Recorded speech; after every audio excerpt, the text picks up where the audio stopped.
I never thought that I would find myself at a funeral in some tiny Colorado town for some dude I only knew online. But here I am. I mean, the funeral is over, and thank God for that. But I think I left some important part of me in that church. The rest of me is stewing in about a fifth of whiskey in some cheap hotel room, with a stained mattress and bugs skidding around in these shadowy corners. In other words, it's the perfect time and place to tell you what happened. This all unfolded on my former Discord server. I've since shut it down, but it used to be a place where hobbyist horror writers could get together to toss around ideas and trade critiques or just shoot the crap. There were about 100 members there, maybe about 20 who used it regularly, and a smaller handful that I got to consider friends. Jesse Farewell, who went by the nickname Wicked Ways, was one of them. Jesse wrote these really mind-blowing but incredibly bleak cosmic horror stories. You would start one of his stories about the unseen dimensions or whatever, and you wouldn't be able to stop. When you were done reading, you would come away with a real sense of existential dread that lingered for a long time. But in person, or I guess online at least, Jesse was the total opposite of his stories. Warm, open, encouraging, and kind. I grew to be quite fond of him, both as a writer and as a human being. The horror that Jesse endured began about 2 weeks ago. Maybe it began much earlier than that, but that was the first I saw of it. I stopped by the general chat channel on my Discord to check up on everything. Hey, how's everybody doing today?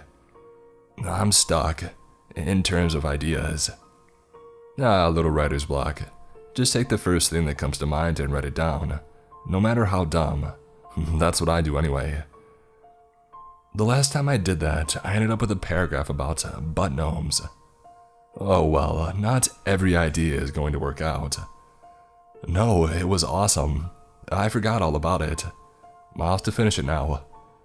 Hey, good luck. Wicked Ways chimed in. Hey guys, so something kind of crazy happened to me today. I went out hiking by myself and ended up falling down a shallow cliff. I guess I hit my head because I was out for a while. I'm fine now, other than a fairly nasty cut on my arm. But the whole thing was pretty scary. Crap, man, did you go to the doctor? Nah, I'm fine now. I cleaned out my wound and I feel okay. Just a little shaken up. Yeah, he's right.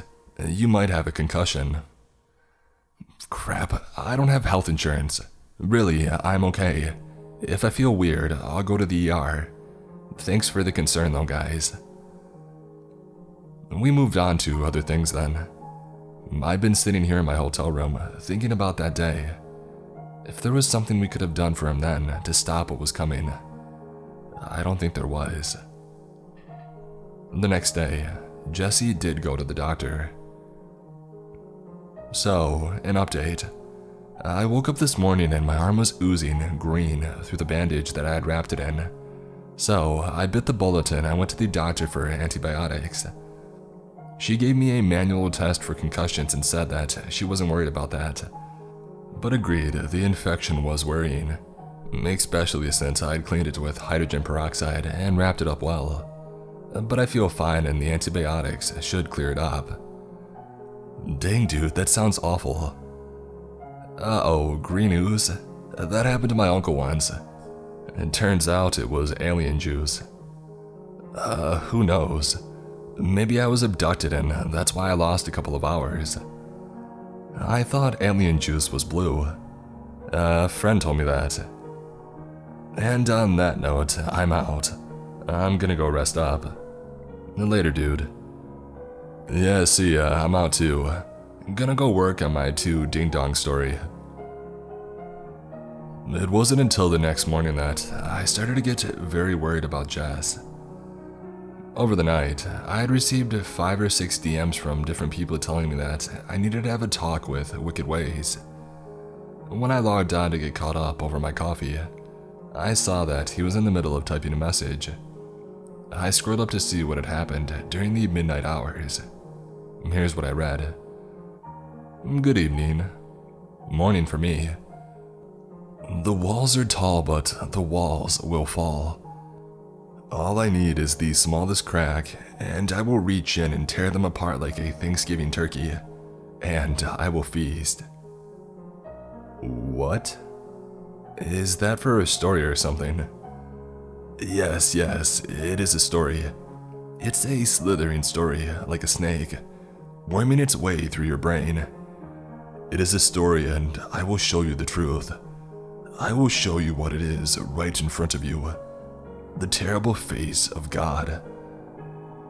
Your stuff is always so weird, and I love it. Love won't protect you. None of your papier-mâché shields will protect you.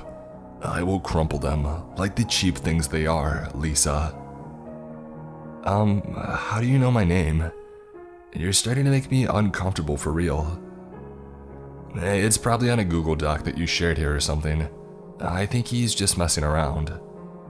No, I have a separate account for that. I've never once shared my real name here. I'm stalking you. I'm stalking you all. Hey dude, that's enough. It's enough for me anyway. Seriously making me uncomfortable. Goodbye. Hey, tell her that you're just messing around, Wicked Ways. Honestly, you should probably apologize too. Jess. Below that, there was some discussion among other members about how Jess had crossed a line and needed to apologize. By the time that I got caught up, Jess had finished typing and had posted a new message.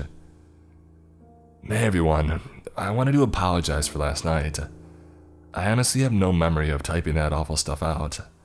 I'm not doing so well. I've had a terrible fever since yesterday afternoon. I don't know if it's a bad reaction to the antibiotics or what, and those don't seem to be helping. The skin around my wound had started to turn purple when I checked on it this morning. I have a doctor's appointment in an hour, but I wanted to apologize to everybody and let you know what's going on. Dang man, that sounds truly terrible, and I'm really sorry, but I have to ask you this, because you made her really uncomfortable. How did you know Lost in the Woods' real name? Oh, yeah, she used it in an anthology a while ago, and I recognize the story from here. My brain just picks up stuff like that.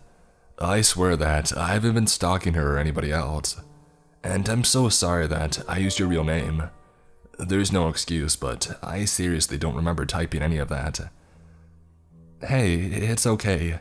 Thanks for the apology and explanation. It honestly sounds like you have bigger things to worry about right now. I hope you feel better soon. Hey, thank you so much for graciously accepting my apology, and for the well wishes. Hey, let us know how it goes with the doctor, dude. Good luck.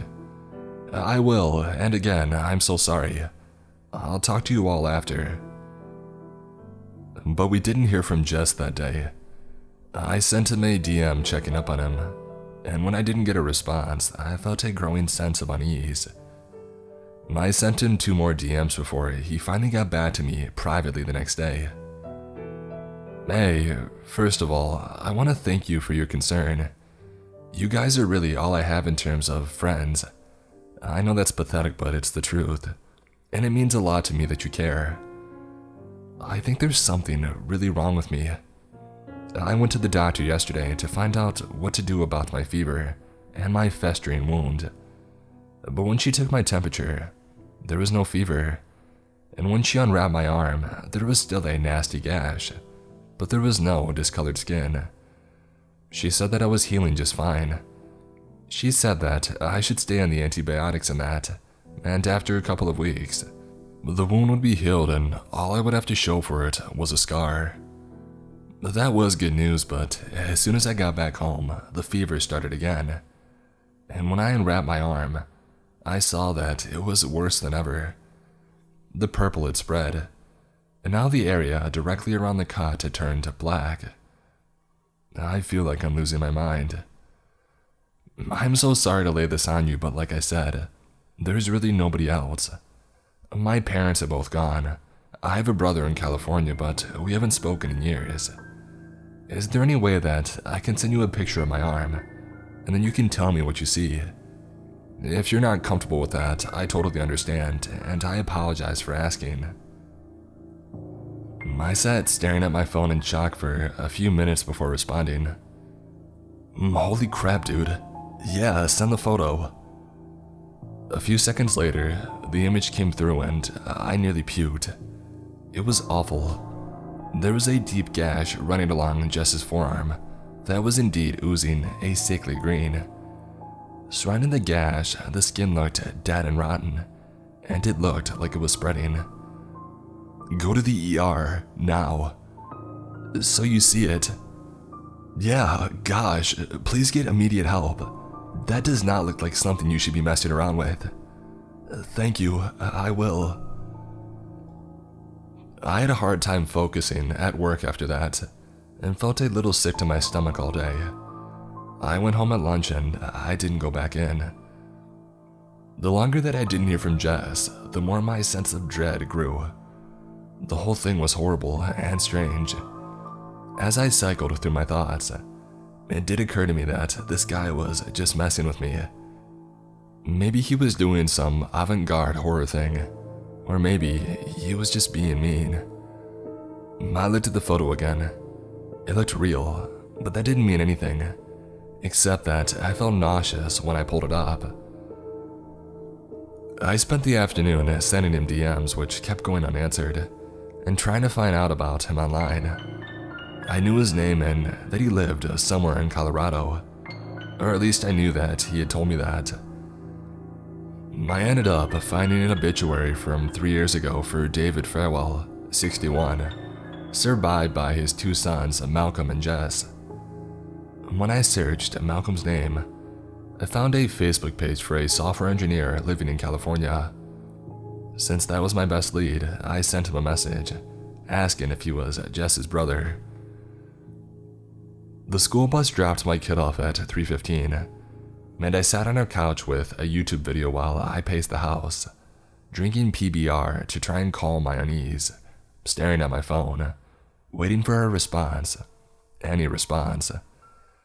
People were chatting on the Discord like nothing was wrong, but something was very wrong. I felt it. The more time passed, the more sure I was that it wasn't a hoax.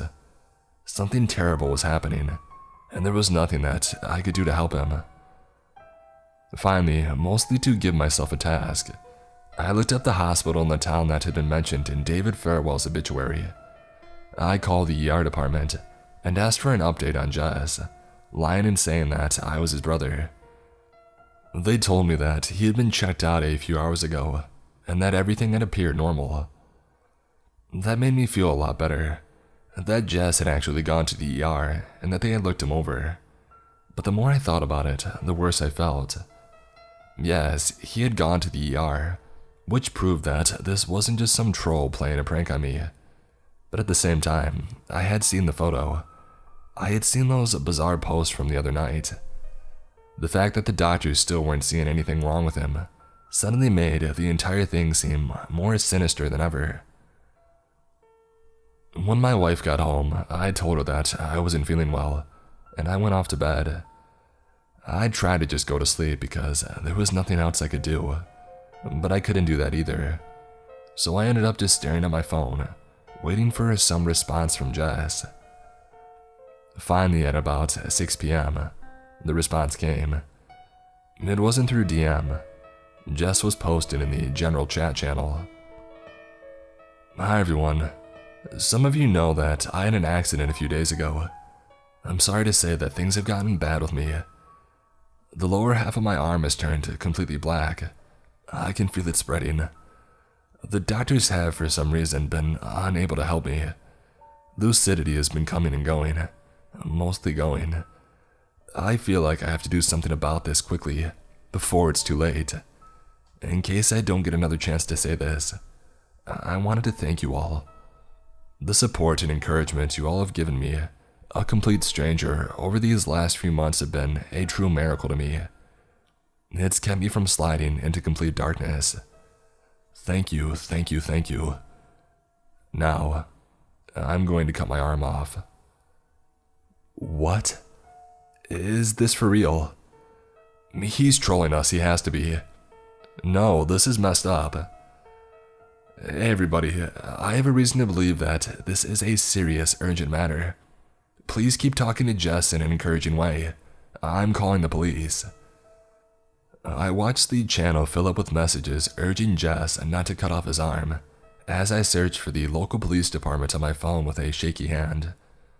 I found the number, dialed it, and explained the situation as best I could. That somebody in our Discord server claimed that he was about to remove his own arm. His name was Jess Farewell. I don't know his exact address, but the hospital should have it. He had been in the ER earlier that day. The dispatcher said that they would do what they could and to call back with any more information. I hung up and I jumped back on chat. Jess, are you still with us? Please don't do anything drastic. Help is on the way. I'm sorry that this is happening to you. Did you call the police? Yeah, but I didn't know his exact address. Well, I'm sure they can find it. I hope so. Gosh, is this real? We went round and round like that for a while in a panic. And then, I feel better now. And then he went offline. The next day, I got a message from Malcolm Farewell. Yes, Jess was my brother. I'm so sorry that I didn't respond to you as soon as I got your message. Maybe things would have gone differently. I'm flying out to Colorado tonight and we're going to have the funeral in 3 days. Jess didn't have many friends. You are welcome to attend. Just let me know and I'll send you the details as soon as they're worked out. Malcolm. I couldn't tell you why it was so important to me. I met Jess online and I barely knew him, but it was important to me. I booked the flight as soon as I had finished reading Malcolm's message. There were only 6 people at Jess's funeral. Me, Malcolm and his family, and the priest. I expected Malcolm to say a few words in memory of his brother, but he declined. I felt the urge to say something myself, but it felt too awkward. After the funeral, Malcolm thanked me for coming and I offered my condolences. I was about to leave it at that, but I couldn't. What happened exactly? I asked. My brother was very troubled, said Malcolm. Over the years, I tried to help him, but he didn't want my help and I couldn't force it on him. This was always going to be how it ended.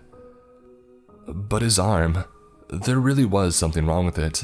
Nobody believed him, but he sent me a picture and I saw it. Malcolm put on a sad smile. Jess went to art school for a few years and he was good at that stuff. Oh, I said, letting it wash over me. I see, well, it was nice to meet you, and I'm sorry again about your brother. Thanks, said Malcolm, and then he gathered his family and left the church. I stayed there for a long time, reflecting on how sad it was. I thought about how lucky I was to have my family and people who cared about me, about how that was the greatest thing in life. I wondered what life would be like without that, how I took it for granted, but there was nothing granted about it, and I resolved to change that, and to treat each bond of love as a fragile miracle. I stood up and turned to leave when my phone buzzed against my thigh. I pulled it out and looked at it. There was a notification from the Discord app there. I had deleted my server, but hadn't gotten around to removing the app yet. As I looked at the notification, my mind swirled, trying to make sense of what I was seeing. It was a new DM from Wicked Ways. It said, "All I need is the smallest crack."